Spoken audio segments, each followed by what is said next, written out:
देखिए, बीते दिनों आपको बताया था कि अमेरिका भारत का नहीं तो इन खालिस्तानियों का काफी करीबी दोस्त बन चुका है। इतना करीबी कि एक खालिस्तानी पन्नू खुलकर भारत के दूतावासों को उड़ाने का ऐलान करता है।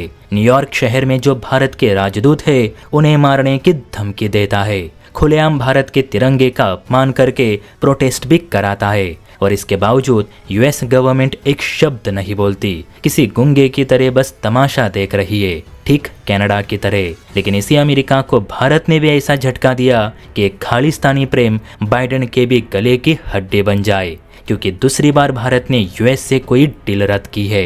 तो बहुत ही मस्त खबर होने वाली है, चलिए इसे थोड़ा विस्तार से समझते हैं।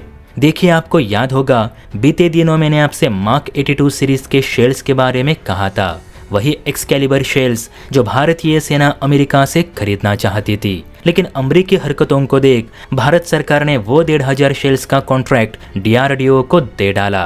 अब डीआरडीओ ही भारतीय सेना के लिए लंबी दूरी तक मार करने वाले एक्सकैलिबर शेल्स मुहैया करेगा। और अब ये खबर निकल कर आई है कि भारत सरकार ने अब R-70 डील भी यूएस से रद्द कर दी है, जो कि अब इजराइल के साथ मिलकर पूरी की जाएगी। दरअसल मैं बात कर रहा हूँ 70 mm के रॉकेट्स की, जो खासकर अटैक हेलीकॉप्टर्स में लगाए जाते हैं। फिलहाल भारतीय वायुसेना और थल सेना के पास जितने भी अटैक हेलीकॉप्टर्स है और उनमें जितने भी 70 mm के रॉकेट्स लगे हैं, वे सभी रॉकेट्स यूएस से खरीदे गए थे, इवन रुद्र और प्रचंड हेलीकॉप्टर के लिए भी। लेकिन अमेरिका का खालिस्तानी प्रेम और जानबूझकर जेट इंजिन्स और अपाचे हेलीकॉप्टर्स की डिलीवरी में देरी करना कहीं ना कहीं अमेरिका की नीयत पर सवाल खड़े करने लगे थे।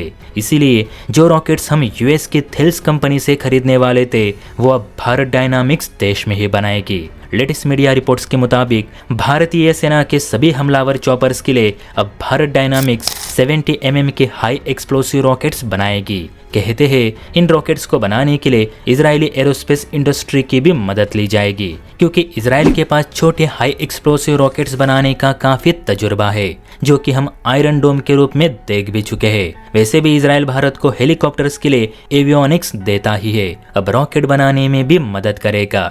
70 mm के रॉकेट्स तब इस्तेमाल किए जाते हैं जब हेलीकॉप्टर से दुश्मन के किसी इलाके पर एयर स्ट्राइक करने रहती हो। ये रॉकेट होते तो है छोटे, लेकिन इनसे ना तो टैंक बचता है ना ही मिसाइल्स लॉन्चर। अब हथियारों को लेकर भारत सरकार यूएस से दूरी इसलिए बना रही है क्योंकि अमेरिका कभी कभी जानबूझकर भी डिलीवरी बीच में रोक देता है, जैसे कि फिलहाल अपाचे चॉपर्स की रोकी गई है। आप ही सोचिए, कल को अगर भारत पाकिस्तान में फिर से जंग छिड़ गई और भारत को अमेरिका ने वक्त पर हथियार ही नहीं दिए, जैसे करगिल युद्ध के दौरान नहीं दिए थे, तो कश्मीर तो गया ना भारत के हाथ से। अमेरिका बहुत ही चालाक मुल्क है और वो हमेशा भारत की टांग खींचने में ही लगा रहता है। सलाहकार इस मुल्क से दूर रहने की ही सलाह देते हैं। उनका बस यही कहना है कि अमेरिका से सिर्फ उतने ही संबंध रखो जितना कि हमें फायदा हो सके। उससे ज्यादा निकट जाओगे तो ये मुल्क आपको जरूर फंसा देगा, क्योंकि इन गोरों की नीयत में ही खोट है। वैसे भी भारत को भी पूर्ण रूप से आत्मनिर्भर बनने की जरूरत है, खासकर वेपन्स के मामले में। जय हिंद।